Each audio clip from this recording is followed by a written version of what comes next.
Hey everybody, it's day 220 of Training Daily Excellence. My name is Brad Gieske. Today we're talking about the tactical game. Last video we talked about the technical game and what is meant by technical game. Now, the tactical game is really going to be an evolution that occurs because our technical game has developed. Technique and tactics go together. We can only work through tactics if our technique is at such a level to perform or go about those tactics. For instance, if I'm asking my players to play a give and go, but they are unable to play a one-touch pass because their technique is too poor to pass into a new space, then it's all going to be for nil, right? We cannot implement tactics that we cannot technically execute. So this tactical piece is going to be a never-ending development for us, just like the technique as well. We'll continually develop in technique. There will be certain plateau on our technique, just as there will our tactical side of the game at certain points in our career. But this is going to be something even the greatest professionals get better tactically as they age. And it comes really to a demand. The game at higher and higher levels demands greater tactical execution through technical means. So once all of the players at a certain level, so once you get to the professional level, everybody can adequately pass the ball. Everybody can adequately receive the ball. Everybody can adequately shoot the ball. Every goalkeeper can adequately save the ball. So there's something else that separates them. In other videos, we're going to talk about the physical and the psychological side of the game. But the tactical side of the game is going to be another side that we indirectly / directly observe when we're watching.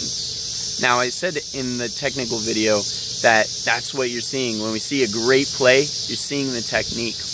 And that's true. If you watch closely enough, you can see the tactics as well. You can see a player moving off of the ball into space to receive the ball with their hips squared into that new space. And so that's a tactical observation of technical things that are occurring. Now, if you're a high-level player already, or even if you're aspiring to be a high-level player, a lot of the tactical game comes down to awareness. This awareness is two-faceted. The first part of awareness is the knowledge piece. We have to know what things people do in the game of soccer to be successful.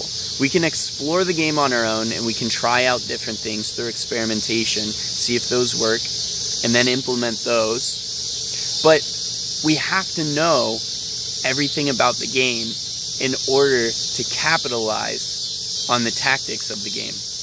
For instance, if I don't know the offside rule, then every time I'm going to be offside, right? Because it makes sense that I would go into a space where there's no defenders, only the goalkeeper, and I'm close to the goal, call for the ball, receive the ball, turn, and then score into this big wide net. But knowing the rules, knowing the limitations that are set in order to encourage competition, I must then develop a strategy. And that's going to be our tactics. And our strategy is overall. Our strategy is in each half. Our strategy is in each section of the game. The first 5 minutes, the middle of the game, the last 5 minutes. And it's going to be minute to minute and moment to moment. If I look around, I'm going to be able to observe where space is on the field. But how many of us look over our shoulder constantly? How many of us constantly take looks and find new space, move into new space, and know what we're going to do with the ball when we receive it and after we play it? So how many steps ahead of the game are we? When we're moving into a new space and we're surveying space and we see a space to our left and a teammate up and to our right, and then we see a teammate running off of them, are we thinking, okay, I'm going to shuffle into this space, open my hips up to this play to play this player who's going to optimally play this player if they're aware of the situation, in which case I'm going to have an overlapping run into this new space, which is going to open up as the pressure pocket changes on the field. Now, if that didn't make sense to you, part of it is because that's just a visualization from my own head. That's how I tactically would break down a situation. Your strategy may be different, but your strategy has to be accelerated. Higher and higher levels of the game demand further and further planning. And it's the same of anything in life. The higher the level you achieve in it, the more you have to invest in the front end to then prepare for the battle, prepare for war. And that's the game of soccer. It's a friendly war, but it's a war yet. It's a battle in every possession, in every moment, and embrace that. Embrace the war mentality of the game, because it's beautiful. Once it ends, it's over and you get to start anew. But implement strategies, figure out your strategy, and think steps ahead of the game in order that you can capitalize on spaces. And really, that's what our tactical game is. That's what we mean by tactical parts of the game of soccer.